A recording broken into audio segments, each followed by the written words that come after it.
Hi, welcome to another Tasty Tuesday on Christy's A Plus Cooking. Today, X is for expert.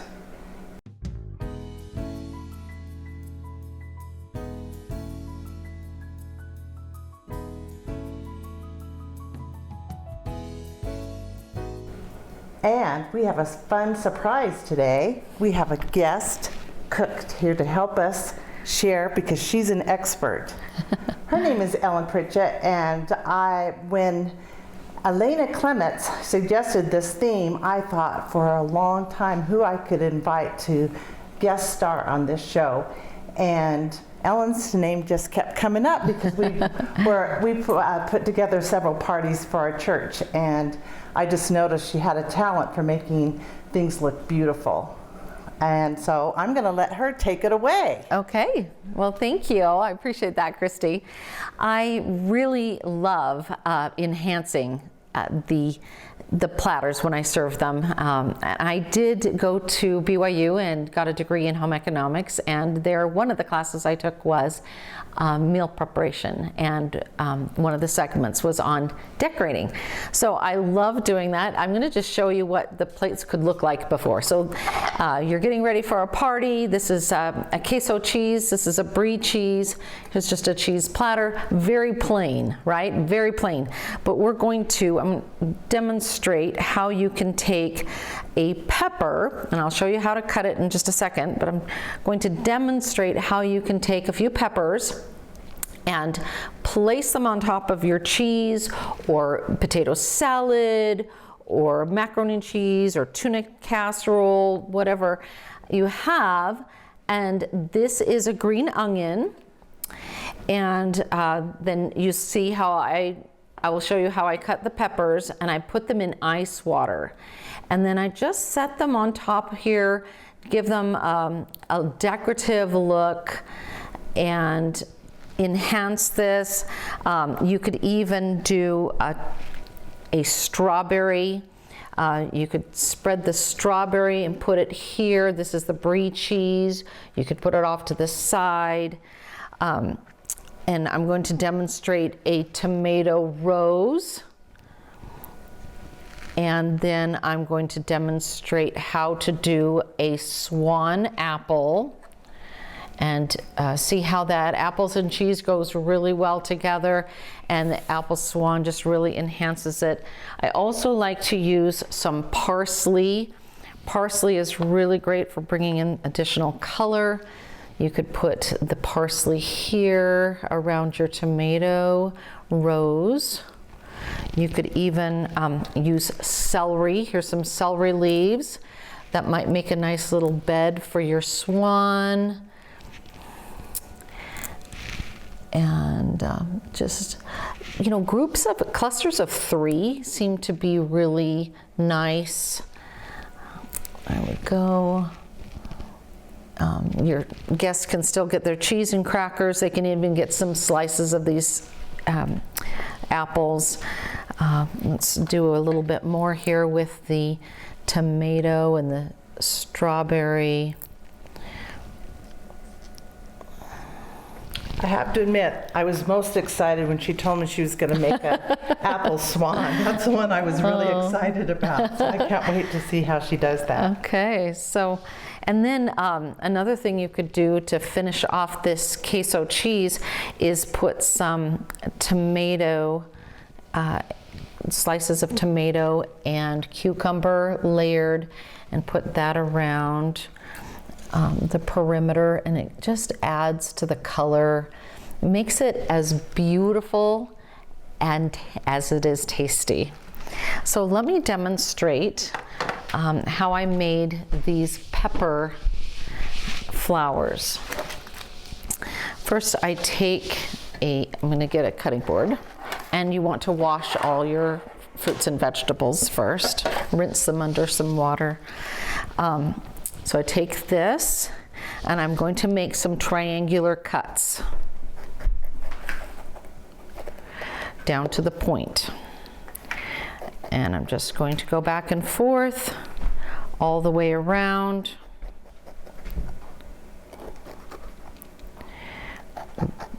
Triangular little sections.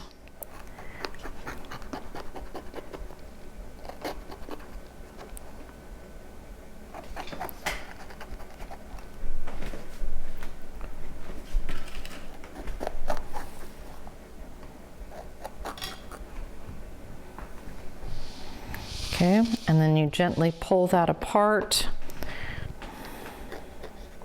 Make sure that all your points come together. Okay, now right now it does not look like this. How you get it to be like this is you put it in some ice water. So I have a little bowl here of ice water, just stick it in here, and the cold water makes it expand, and then it will spread out like this to be your flour. Also make sure you take out the seeds and any extra skin so that you have a nice pretty flour to work with. Okay, next I'm going to take this green onion. We're going to cut off the root and cut off the excess greenery. Okay, put that off to the side. We're just going to make little cuts all the way around. So just like through there, and you want them just a little bit narrower than 1/4 of an inch. Just going all the way around the green onion. You can make it as thin as you want or as thick, depending on how you want your flour to turn out. Now that must be a special knife. Can you tell us about that knife? It is a paring knife, but it's very sharp.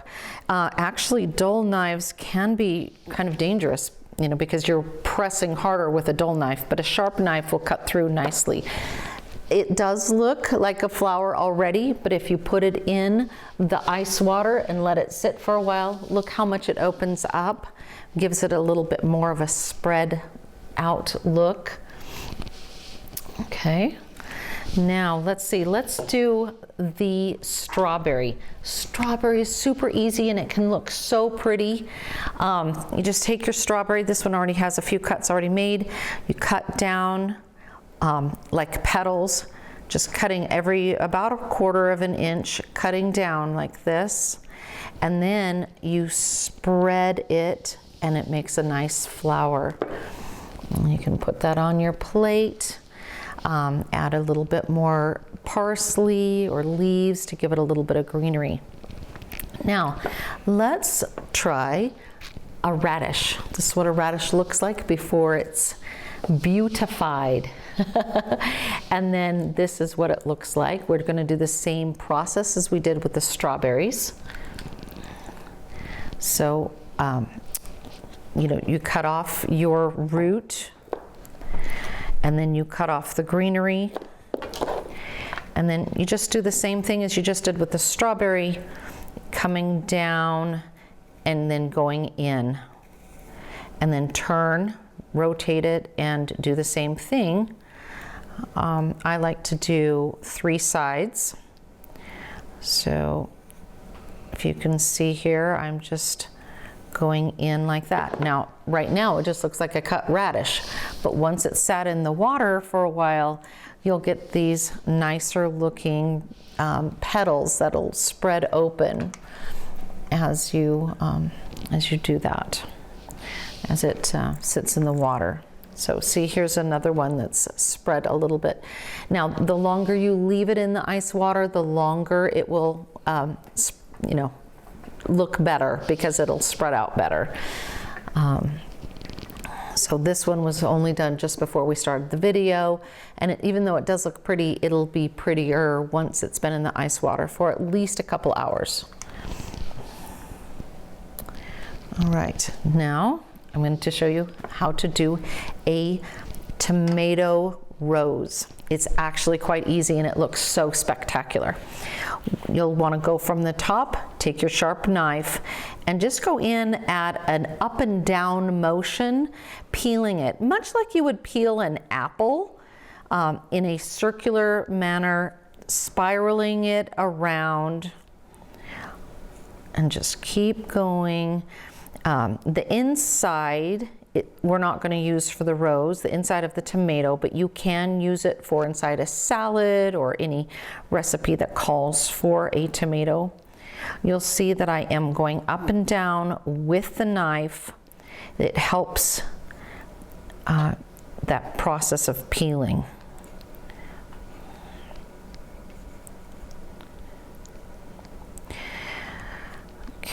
Oh, you can also do this with an orange or even a grapefruit, depending on how big you want it to be.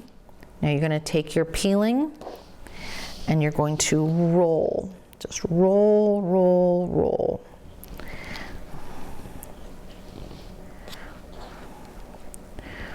Roll, roll, roll your boat. Okay, and then when you turn it over, there you go, is your tomato rose. Okay. That's beautiful. Thank you. I'm gonna have to practice that one. And you can do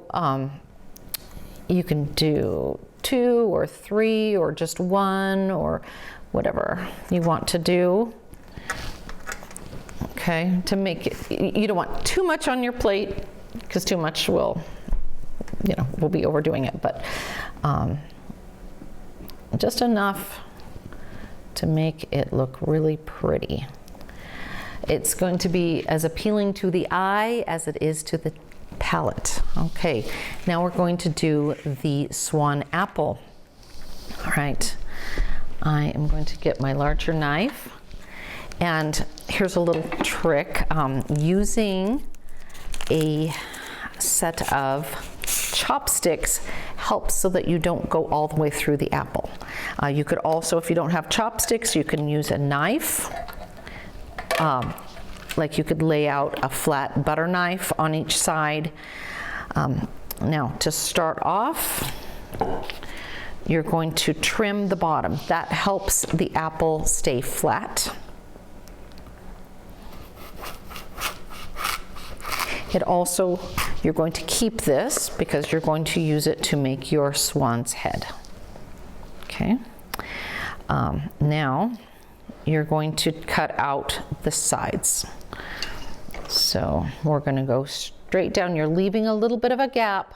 See here how there's a little bit of a gap here? This is the body.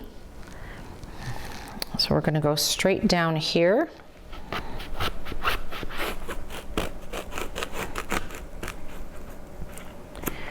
And we're going to make a wedge.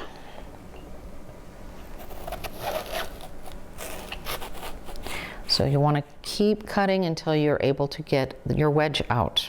Okay, and then you'll do this on the other side as well. Like I said, leaving the gap for the body. You get down almost to the core there.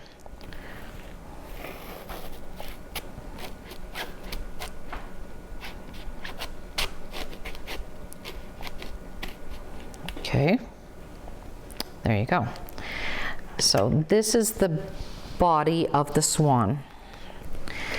Now we're going to, should I move this out of the way? Oh, while I'm here, let me just show you. I did the exact same thing with the orange as I did with the tomato. So you have a variety of color options if you wanted like orange instead of red. Okay, now we're going to do that same thing, and this is where the chopsticks come in handy so that you don't go all the way through your apple wedge.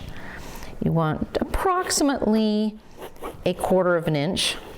With practice you could even get it to like 1/8 of an inch. I've seen them where there's a lot of wedges and it really fans out beautifully.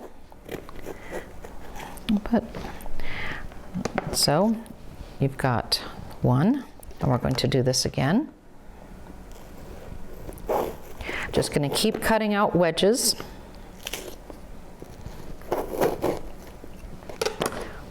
There's 2. See? So this is what it looked like before. Like this. And then we're going to spread it apart. Okay? Now, you would do the same thing on the other side. Let me just show you with the one that I already did. The eyes are seeds from the apple that I pressed into the face Do you need to dip them in lemon juice or something? I do, yes. I like to dip them in lemon juice so that they don't turn brown. This is one I did a little while ago. You can see this is what it looked like. I cut the wedges and then I fan it, just spreading the wings out like this, okay? And same here. You can dip each of the pieces individually into lemon juice or lime juice. The important thing is the citric acid helps it to stop the browning process. And then I've also heard you can use Sprite. oh, really? Yeah. Oh, that's a great idea. Yeah. Sprite. Yeah, and if you wanted, you could even spritz it to keep it fresh looking. You can just use a spray bottle with some lemon juice in it. Now, I cut out right here from the body a little section. That's where the head is going to go. It's just going to sit right in there. And there we have our apple. Let me show you how to do the head. You can be very careful. You don't want to hurt yourself with the knife. This is a nice and crispy apple. So a nice heart shape is best. We're going to cut this down and we're making like the shape of a swan's head. Okay, so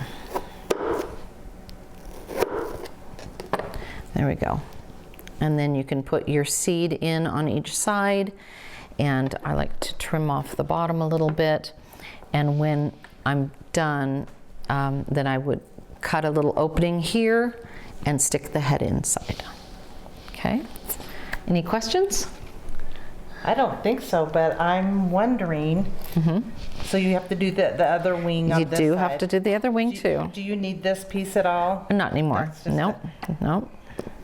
So here we go. This was the body, and this is one side. Now we're going to do the same thing with the other side. And I like to have my chopsticks there so that I don't go all the way through when I'm cutting the wedge.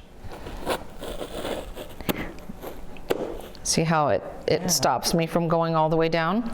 And then I flip it over and I do the same thing.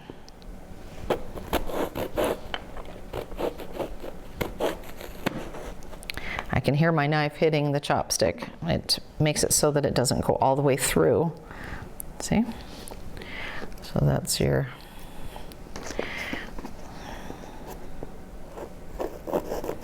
I'm just going to cut another wedge.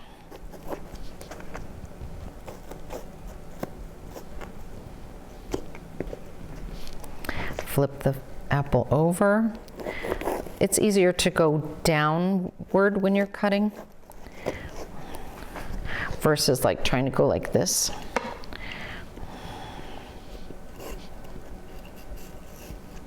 Make sure you get all the way through so that the wedge comes out freely. And I have in the past made these with just 1/8 inch sliced wedges so that you can fan out more wing. We're going to cut an opening here for the head.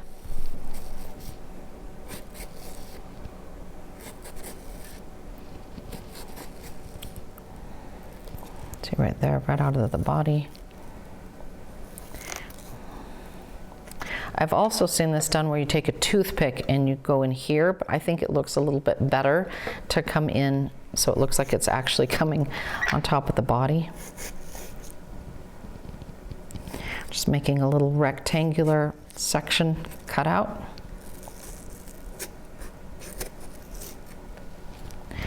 And then you can get that in there. Now, this apple's a little thick down here, so I'm just going to trim a little bit of the base away so that it fits in here a little better. Okay, see that? So cute. I'm definitely going to try that. And I just wanted to show you, This has only been sitting in there a few minutes, and look how it's already starting to fan out for being in the ice water. Yeah. It's that cold water that just helps it to expand, look more like a flower.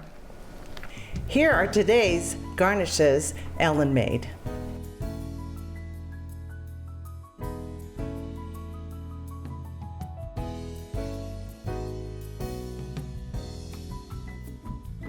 If you're enjoying my videos, be sure to like and subscribe to my YouTube channel and tell all your family and friends about it. Thanks for watching Tasty Tuesday, and I'll see you next week.